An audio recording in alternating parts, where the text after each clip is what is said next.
Notre indépendance n'est pas acquise parce que nos terres sont occupées. Notre économie est balbutiante et nos mains sont liées. Au Burkina Faso, le jeune président Ibrahim Traoré fait preuve de résilience après des informations faisant état d'une tentative d'assassinat. Il a fait sa première apparition publique cette semaine pour commander un projet qui lui tient à cœur.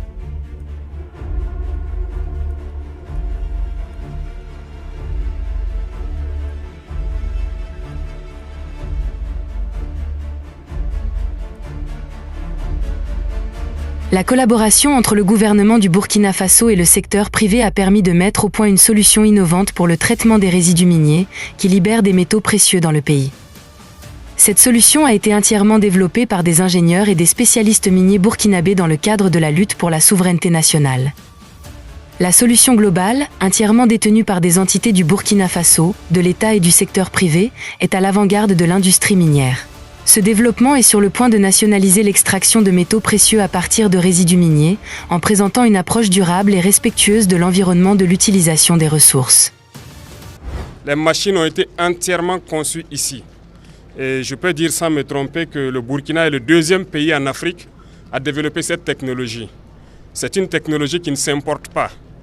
Ça se développe. Donc ce n'est pas des machines payées ailleurs pour assembler ici. C'est conçu ici et tout est fait ici. Donc c'est cette particularité-là, l'ingéniosité de nos ingénieurs burkinabés que je suis venu saluer. La solution utilise des techniques d'extraction uniques qui maximisent la récupération des métaux précieux à partir des résidus miniers. Cela garantit non seulement un rendement plus élevé, mais aussi un processus plus efficace et plus rentable. La collaboration entre l'État burkinabé et le secteur privé souligne l'engagement en faveur d'une synergie pour le développement national en tirant parti des atouts des deux secteurs. L'initiative est appelée à devenir un modèle de partenariat réussi dans la poursuite de la croissance économique, avec un chiffre d'affaires annuel estimé à environ 14 milliards de francs CFA au cours des 3 prochaines années. Sous la direction d'Ibrahim Traoré, l'initiative est en passe de devenir un contributeur important à l'économie du Burkina Faso. Cette initiative reflète l'engagement du pays à exploiter ses ressources naturelles au profit de ses citoyens. Et aussi, comme ils l'ont signifié, je pense que le traitement des résidus miniers, on exportait et nous n'avons aucune mainmise sur ce qui se passait. Donc c'est vraiment une évolution positive du contexte de souveraineté et donc de prise en main de nos ressources. Et c'est inviter donc nos pays voisins d'Afrique de l'Ouest et d'Afrique centrale à maintenant migrer vers le Burkina Faso avec les résidus miniers parce que nous avons la technologie sur place pour le faire.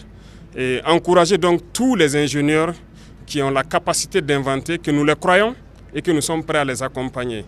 Et le secteur privé donc à investir au Burkina Faso parce qu'il faut croire au Burkina Faso.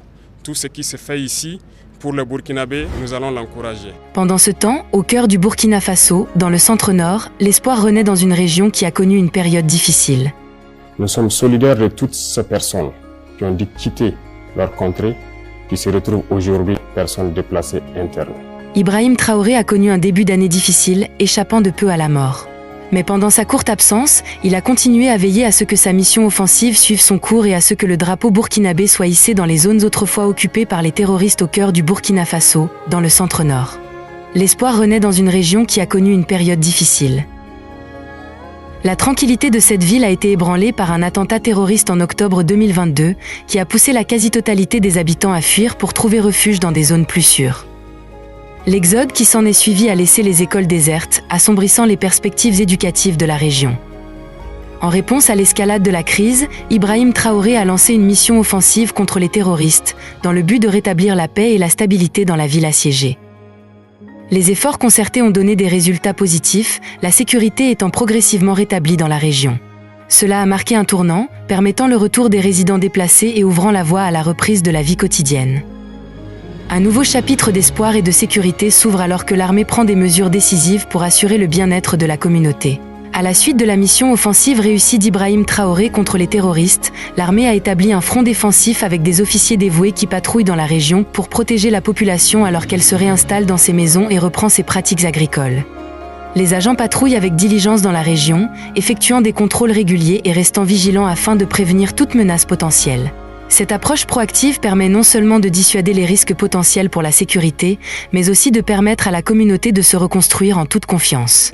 La ville est désormais l'une des plus stables de la région et accueille des centaines de personnes déplacées à l'intérieur du pays. La reconstruction est en cours. L'autre symbole du calme dans la région est la réouverture d'un centre de santé à 70 km d'une ville autrefois assiégée.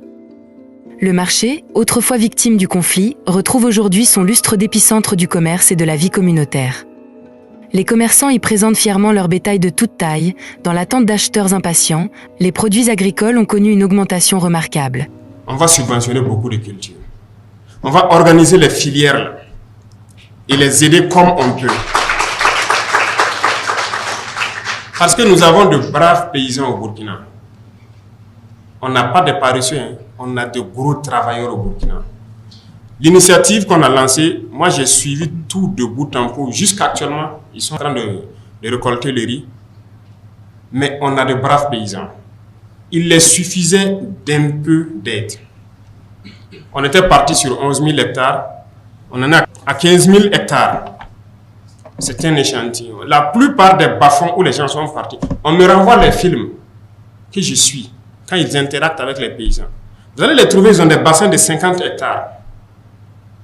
Mais du fait de la pauvreté, il ne peut que cultiver 1 ou 2 hectares.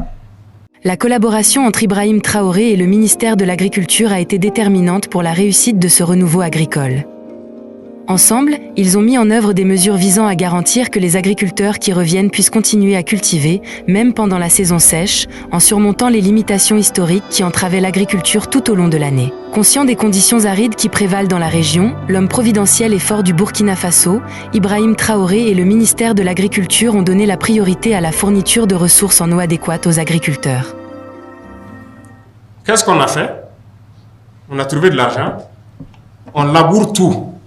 50 hectares gratuitement, on vous donne les intrants et on vous donne les semences améliorées que nos chercheurs ont produit. C'est des chercheurs burkinabés, toutes les semences qui ont été données, c'est eux qui ont produit. Une fois que les paysans ont eu ça, mais ils ont fait un travail incroyable. Les résultats sont largement au-delà de ce que vous attendiez. Que ce soit le riz ou le maïs que moi en tout cas je mange, c'est ce que j'ai cultivé. Ça vient de la terre du Burkina et je ne vais plus manger de riz importé. Ça, c'est fini. Et les gens sont en train de récolter actuellement. Les paysans sont dépassés. Ils disent qu'ils n'ont jamais vu ça parce qu'actuellement, ils vont manger à leur faim, tous ceux qui ont pu bénéficier de ce programme. Ils pourront payer l'école de leurs enfants. En tout cas, ils ne vont plus tendre la main aux autres. Au Burkina Faso, la reconquête n'est pas seulement une conclusion, mais le prologue d'un chapitre plus brillant de son histoire, où la résilience, la diversité et l'unité ouvrent la voie à un avenir florissant et prospère.